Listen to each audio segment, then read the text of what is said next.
Baik ya, jadi hari ini mata kuliah kita terorisme ya. Tindak pidana terorisme. Yang lalu udah apa ya Ibu ini? Udah tentang apa ya minggu lalu? Masih definisi ya? Saya belum ada masuk, Bu. Baru minggu ini, Bu, saya masuk, Bu. Yang lain yang udah masuk terakhir kita apa ya? Definisi. Tentang definisi terorisme udah ya? Definisi tindak pidana terorisme ya? Mungkin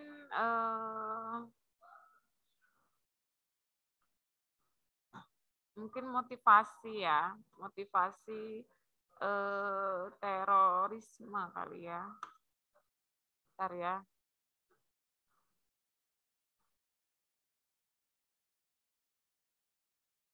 Ini Ibu ketiduran gitu, makanya dia nanya, saya kira nggak jadi Bu, itu iya. Jam 2 tadi udah mau apa, kita bangun, jam 1:30 Ibu golek-golek ya kan, rupanya ketiduran, jam 2:15 baru bangun.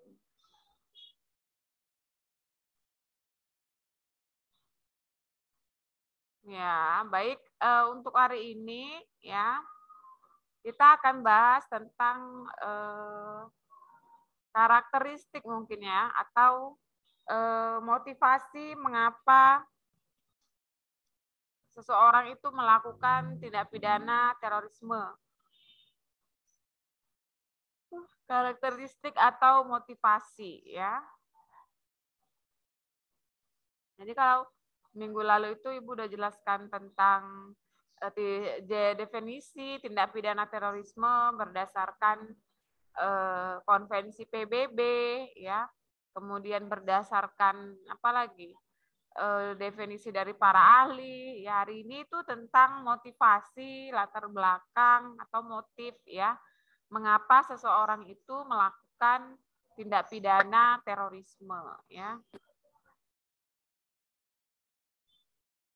Baik, jadi ada beberapa karakteristik atau motivasi mengapa tindak pidana terorisme itu terjadi.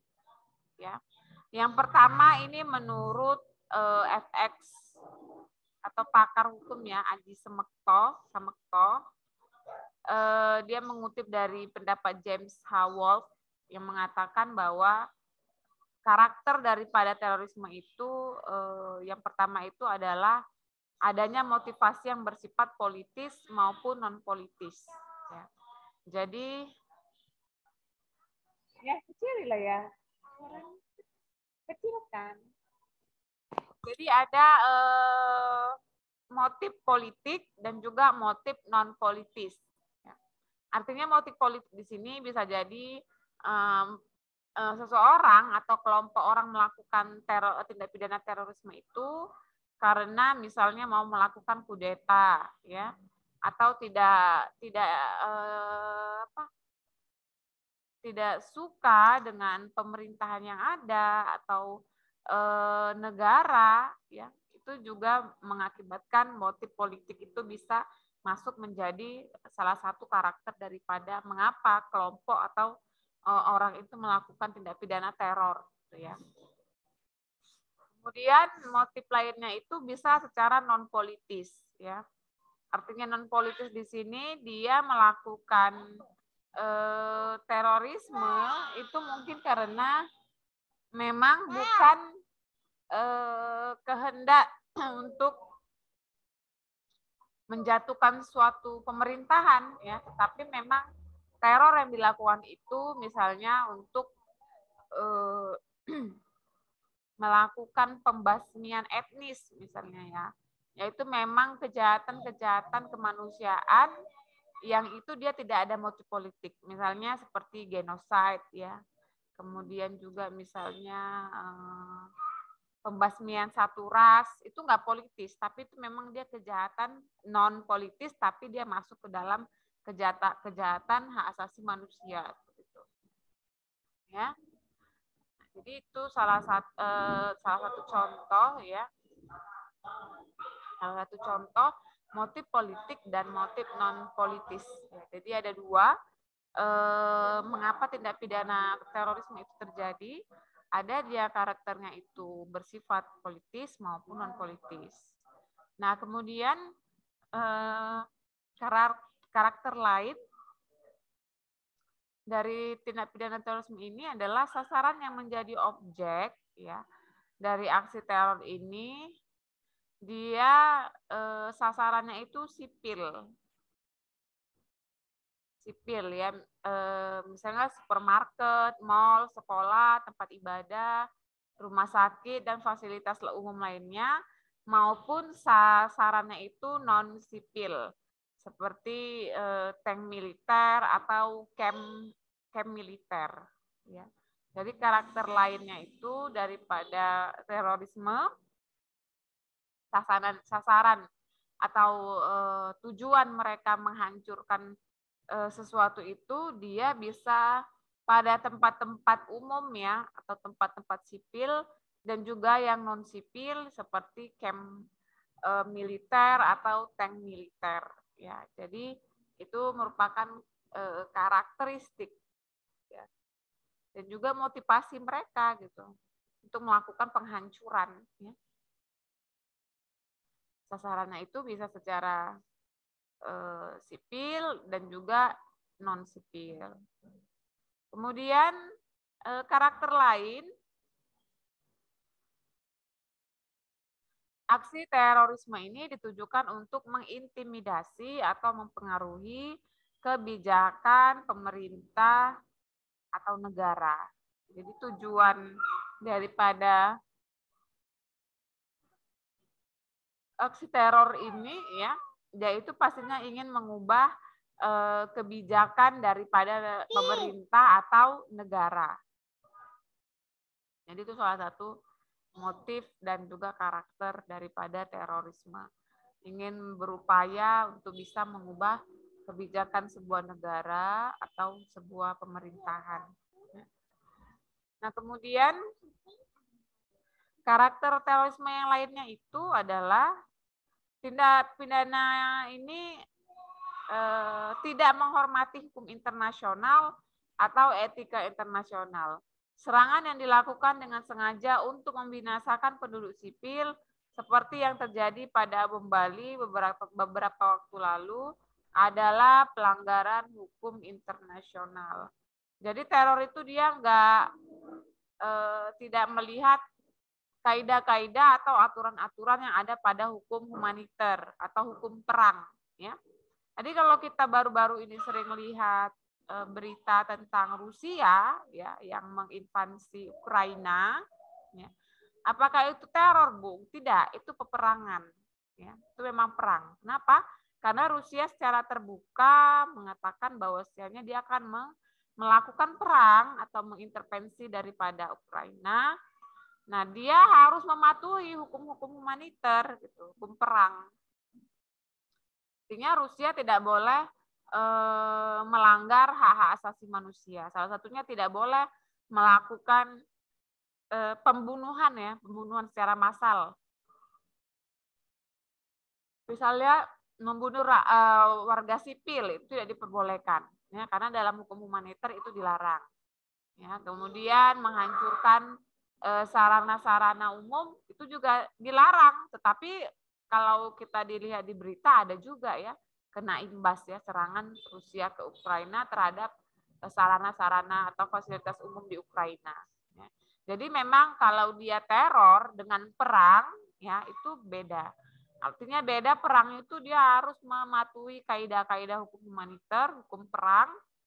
Diperbolehkan enggak Bu sebenarnya? Ya kalau zaman saat ini ya, karena kita tidak ingin terjadi lagi perang dunia ketiga, sebenarnya tidak diperbolehkan perang itu. Makanya Rusia yang melakukan invasi ke Ukraina kan banyak mendapat kecaman ya daripada negara-negara. Tetapi ya kita nggak tahu motif atau latar belakang Rusia melakukan serangan ke Ukraina itu apa.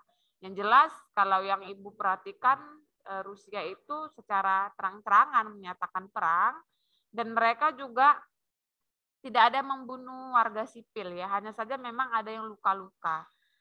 Kalau militer Ukraina itu di dalam hukum perang ya, kalau militer negara boleh dibunuh gitu. Kalau militernya, tetapi sipilnya tidak boleh. Ya, itulah hukum perang, hukum humaniter. Jadi kalian juga nanti boleh baca-baca tentang bagaimana sih hukum humaniter itu ya, pengaturan-pengaturan tentang peperangan antar negara mungkin ya. Ada gitu. Tapi memang alangkah baiknya untuk zaman yang sudah maju seperti ini jangan sampai ada invasi atau peperangan seperti Israel dengan Palestina, ya, Rusia dengan Ukraina, itu sebenarnya pemicu untuk terjadinya Perang Dunia Ketiga. Nah, nanti bedanya dengan terorisme, kalau terorisme ini dia yang seperti Bu katakan tadi menyerang fasilitas-fasilitas umum, ya. Kemudian juga mereka itu tidak menghormati hukum internasional atau etika internasional dan tidak mematuhi aturan di dalam hukum humaniter atau hukum perang. Ya. Kemudian karakter yang lainnya adalah aktivitas teroris ini menciptakan perasaan tidak aman dan merupakan gangguan psikologis untuk masyarakat.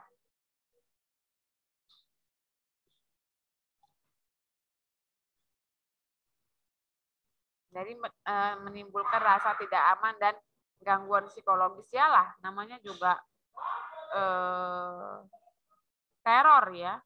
Pasti tidak ada yang aman ya, tidak ada yang merasa nyaman dengan teror, ancaman, invasi ya, serangan ke negara mereka.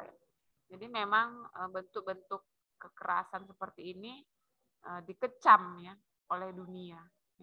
Baik Israel yang menyerang Palestina, sampel Ibu ya, maupun Rusia yang menyerang Ukraina ya, walaupun dengan dasar peperangan, tetap itu akan menimbulkan rasa ketakutan ya bagi masyarakat khususnya. Nah, kemudian yang lainnya adalah persiapan atau perencanaan aksi teror bersifat multinasional. Maksudnya pelaku terorisme dapat dilakukan oleh warga negara itu sendiri maupun oleh warga negara asing atau gabungan dari keduanya. Jadi terorisme itu dia multinasional, artinya serangan itu dilakukan oleh warga negara itu sendiri, bisa juga oleh warga negara asing yang bekerja sama dengan warga negara itu sendiri atau kelompok-kelompok lain. Jadi itu salah satu motivasi atau karakternya ya. Persiapannya itu dilakukan oleh warga negaranya dibantu warga negara lain ataupun gabungan dari keduanya. Kemudian motifnya lain adalah tujuan jangka pendek aksi terorisme adalah menarik perhatian media massa dan perhatian publik. Kemudian aktivitas terorisme mempunyai nilai mengagetkan atau shock value, yang bagi teroris berguna untuk mendapatkan perhatian. Untuk itulah dampak aktivitas terorisme selalu terkesan kejam, sadis, dan tanpa menghargai nilai-nilai kemanusiaan. Jadi memang aksi teror itu mengkagetkan ya, memberikan shock ya, rasa ketakutan dan juga menyedot perhatian gitu. Jadi aksi terorisme itu dia menyedot perhatian publik pastinya. Jadi kalau kalian mau diperhatikan publik, buat teror lah ya kan. Kalian melakukan teror, nah diperhatikan publik ya, tapi jangan ya. Seperti kalau kita lihat film gambar badut itu, apa tuh judulnya itu? Yang dia gambar badut. Joker, Bu. Ah ya, Joker ya. Itu kan dia sebenarnya secara psikologis ya, background dari film yang Ibu tonton Joker itu dan viral sebenarnya ya di Indonesia sendiri, dia itu sebenarnya ingin cari perhatian ya. Ingin diperhatikan sebenarnya. Dia ingin tampil, ingin diperhatikan tapi dengan cara yang salah. Terorisme itu seperti itu, dia ingin diperhatikan, ingin tampil, tapi caranya adalah salah. Jadi kalian nggak usah mau diperhatiin ya, nggak usah mau cari perhatian ya. cukup aja jadi diri sendiri gitu, mau diperhatiin mau enggak terserah, karena nanti jatuhnya bisa negatif kalau kita ingin cari perhatian, ya kan. Jadi ya udahlah, wajar-wajar aja gitu. Seperti Joker itu kan dia ke mental sebenarnya ya, psikologisnya itu dia ingin diperhatikan, jadi dia buat sesuatu yang salah agar dia didengar, agar dia diperhatikan, agar dia dilihat ya. Jadi cara dia itu salah ya. Oke, mungkin itu aja dari Ibu ya, jadi sedikit saja karena memang keterlambatan waktu juga tadi ya. Oke, Ibu kasih kesempatan ada yang ingin bertanya. Jadi itu ada berapa poin tadi ya? Ada 1, 2, 3, 4. Ada 8 poin tadi ya. 8 poin daripada karakter atau atau motivasi ya. Ada terorisme didasarkan pada motif politis dan non politis ya. Sasarannya itu objek sipil dan non sipil. Aksi teror itu ditujukan untuk mengintimidasi, kemudian dilakukan tanpa menghormati hukum internasional dan etika internasional. Juga menciptakan perasaan takut, persiapan perencanaannya itu bersifat multinasional, tujuan jangka pendeknya itu menarik perhatian, dan yang terakhir memiliki nilai shock value ya, atau mengagetkan, terkesan kejam, sadis ya. Izin Bu, jadi itulah bertanya ya. Bu. Oke, silakan, satu penanya aja ya, silakan. Ya Bu, izin Bu, maaf Bu, sebelumnya saya tidak mengaktifkan kamera, saya lagi lemes Bu. Ya, silakan. Saya boleh bertanya Bu, gerakan terorisme sama separatisme itu kenapa dibedakan gitu Bu? Padahal kan sama Bu, mengakibatkan trauma pada masyarakat yang ada di daerah tersebut, membunuh rakyat sipil, melakukan teror, dan lain kejahatan sebagainya yang berdampak ke masyarakat di daerah tersebut gitu Bu. Kenapa dibedakan Bu? Gerakan teroris dengan separatis Bu. Oke. Itu aja pertanyaannya. Untuk ini itu dulu Bu gitu Bu. Oke, baik ya. Jadi jawabannya itu sebenarnya ya gerakan separatisme itu dengan terorisme itu adanya kemiripannya ya satu sama yang lain ya. Jadi sebenarnya definisi itu kan diberikan oleh negara ya. Mungkin kita lihat pada wilayahnya ya, wilayah. Jadi sebenarnya ya sama gitu, kemiripannya itu sama-sama yang kamu katakan tadi, mengintimidasi ya kan, kemudian melakukan teror, rasa ketakutan, adanya sebuah intervensi kepada masyarakat, hanya saja mungkin wilayah atau lokasi ya.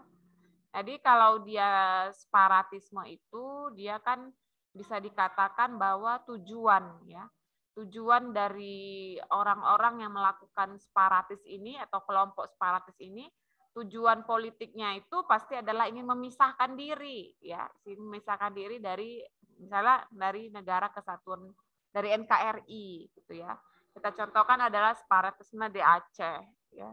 Dan kalau dia terorisme ya, kalau dia terorisme itu sebenarnya tujuannya itu lebih pada menyebarkan ketakutan ya di masyarakat ya, dan juga pola serangannya itu biasanya terarah dan menyebar, bukan hanya satu wilayah saja, tetapi bisa 1, 2, 3, bisa semua gitu, nasional ya. Dan banyak sih katanya kalau dia terorisme itu tujuannya adalah uang ya, uang, atau yang nggak tahu lah apakah mau menanamkan ideologi yang lain ya, ataukah ingin uang, tapi kebanyakan sih tujuannya itu uang kalau dia terorisme. Kalau separatis tujuannya itu dia ingin memisahkan daripada negara ya, wilayah yang ingin memisahkan diri daripada Negara Kesatuan Republik Indonesia misalnya. Jadi itu sebenarnya perbedaannya. Kalau cara-caranya ya sama aja gitu. Samanya ya mengintimidasi, memberikan rasa takut, ya, mengancam, membunuh, itu pasti sama. Ya. Hanya saja wilayahnya, lokasinya, tujuannya pasti berbeda. Kalau dia separatisme, dia hanya di satu wilayah dan tegas. Ya, gerakan yang mereka lakukan itu adalah untuk memisahkan diri dari negara saat ini yang mereka terima. Ya. Kalau dia terorisme itu dia lebih banyak kepada tidak hanya satu wilayah, bisa tersebar 1, 2, 3 sampai 5 wilayah gitu. Dan tujuannya itu biasanya banyaknya uang, ya, terkait dengan uang kah atau terkait dengan hal-hal yang berbau politis lainnya, seperti misalnya perbedaan ideologi, ya, atau perbedaan hal-hal lain yang bersifat politis seperti itu. Itu mungkin ya, yang tadi nanya siapa tadi yang nanya? Mas Yuda ya? Iya Bu, Mas Yuda Wardana Bu. Ya oke, udah bisa terima ya Mas Yuda ya. Berarti perbedaannya antara wilayah, Dan tujuan, tujuan ya, dan motifnya. itu ya Bu. Ya kalau Motifnya ya Bu. caranya sama aja, sama-sama melakukan kekerasan ya, mengintimidasi. Tapi motif wilayahnya, kemudian tujuannya itu yang berbeda antara separatisme dengan terorisme. Karena kan kalau Aceh itu kan namanya GAM, Gerakan Aceh Merdeka, dan itu dia dikategorikan sebagai separatisme. Nah, kalau yang di Papua juga mungkin bisa dikatakan itu sebagai gerakan, bisa jadi ya separatisme juga gitu.